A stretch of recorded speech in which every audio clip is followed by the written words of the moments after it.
மாற்றத்தை நோக்கி இந்த சமூகம் வீர நடை போடுகிறது. அதனாலதான் தாய்மார்கள்லாம் வந்து உட்காந்துருக்கீங்க. எல்லாம் இங்க கொஞ்சம் கவனிங்க. 4 மணி நேரத்துல முடிச்சிருவேன். எனக்கு தொண்டை சரியில்லை, உடம்பு சரியில்லை. தமிழகம் முழுக்க நாம முதல்ல நம்ம வரலாறு, நம்ம யாருன்னு தெரிஞ்சுக்கணும். பேரரசர் பெரும்பிடுகு முத்தரையருடைய வயது 1348 முடிஞ்சு 49 வரப்போகுது. தமிழகத்தில் 1000த்திற்கும் மேற்பட்ட சாதிகள் இருக்குது.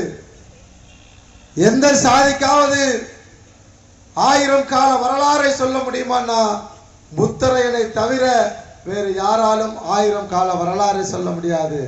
அதை முதல்ல மனசுல வச்சுங்க. நாமெல்லாம் 1000 வருடத்திற்கு முன்பே வாழ்ந்த ஒரு தலைமுறை.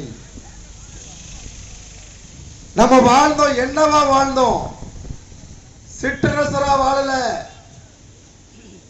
பேரரசரா வாழ்ந்தோம். அத நாம சொல்லல, தமிழக அரசாங்கம் சொல்லுச்சு. பேரரசர் பெரும்பிடுகு முத்தரையர், சிற்றரசர் இல்ல, பேரரசர்.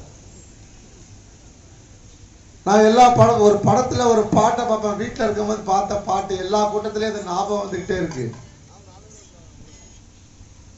அரசனை ஆண்டவங்க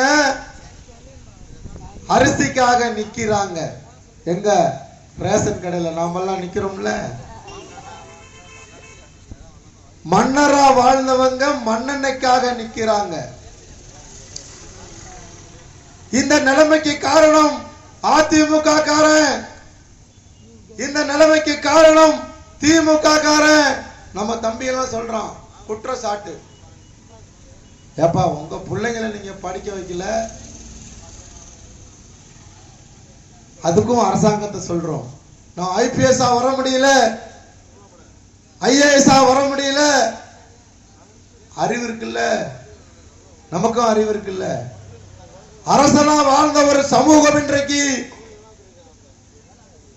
மண்ணெண்ணைக்காகவும் அரிசிக்காகவும் போய் ரேஷன் கடையில் நிக்கிற நிலைமைக்கு யார் காரணம்னு சொன்னா ஒவ்வொரு முத்தரையனும், ஒவ்வொரு தாய்மார்களும், ஒவ்வொரு பெரியோர்களும் தான் பொறுப்பேற்றுக் கொள்ள வேண்டும்.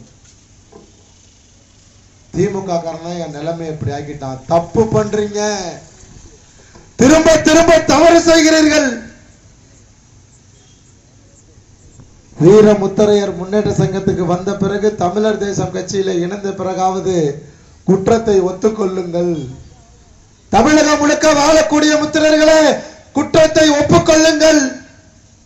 இந்த நிலைக்கெல்லாம் காரணம் திமுகவோ அதிமுகவோ காங்கிரஸோ பிஜேபியோ அல்ல. விலை மதிக்க முடியாத வாக்கு. அந்த விலை மதிக்க முடியாத வாக்குக்கு விலையை நிர்ணயம் செய்பவர்கள் யார்? எல்லா கிராமத்துக்கு போனாலும், இப்ப நாடாளுமன்ற தேர்தல் வரப்போகுது. உங்க ஊருக்கு திமுக சார்பில் ஒரு இஸ்லாமியர் தான் நிப்பாட்டுவாங்க. அதிமுக சார்பில் யாரை நிப்பாட்டுறாங்க, பிஜேபி சார்பில் யாரை நிப்பாட்டுறாங்கன்னு எனக்கு தெரியாது. ஊருக்கு வருகிறவர்களை வரவேற்க வேண்டும், அதிலே மாற்று கருத்து இல்லை. ஒரு ஊருனா ஒருத்தர் முடிவு பண்ணுங்க. ஒரே ஒரு ஆரத்தட்டை எடுத்துட்டு போய் ஆரத்தி வச்சு பொட்டு வச்சுட்டு பணத்தை வாங்காம வந்துருங்க. அவங்க என்ன பண்ணுவாங்க? 100 ரூபாயோ 500 ரூபாயோ பணத்தை எடுத்து போட வருவாங்க. ஐயா, பணம் நாங்க வாங்க மாட்டோம், எங்க கிராமத்துக்கு நீங்க வந்திருக்கீங்க, உங்களுக்கு மரியாதை செய்கிறோம், வந்து நீங்க ஓட்டு கேட்டுட்டு போங்கன்னு சொல்லுங்க. அந்த வேட்பாளர் ஹோட்டல்ல போய் உட்கார்ந்துக்கிட்டு அந்த கிராமத்தோட பேர் என்னன்னு கேட்பான். அடுத்தது அந்த கிராமத்துல வாழக்கூடிய சமூகம் என்னன்னு கேட்பான்.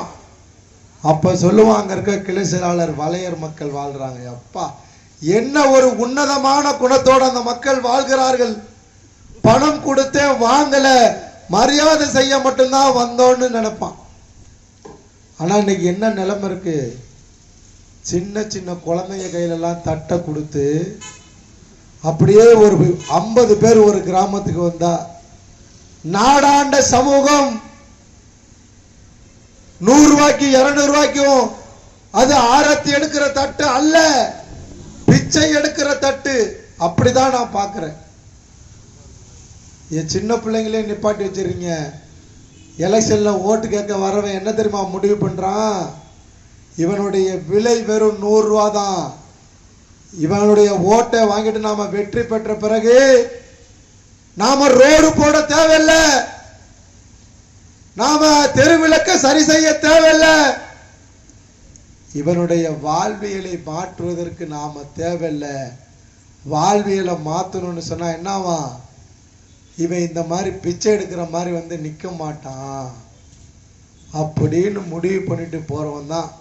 அது சட்டமன்ற உறுப்பினராக இருந்தாலும் சரி, பாராளுமன்ற உறுப்பினராக இருந்தாலும் சரி, வரும்போதே தெரிஞ்சிருது இல்ல நம்ம லட்சணம். அதனால என்ன பண்றான்? இவர்களுடைய வாழ்வியலை அரசாங்கம் கொடுக்கிற இலவச வீடை கூட இவனுக்கு கொடுக்க தேவையில்லை. வருஷத்துல ஒரு தடவை 100 ரூபாய் 200 ரூபாய் பணம் கொடுத்தா போதும்னு நினைக்கிறான். இதை மாத்தணும். இதை மாத்தக்கூடிய வல்லமை அதிமுக, திமுக, பிஜேபி, காங்கிரஸ், கம்யூனிஸ்டுல இல்ல.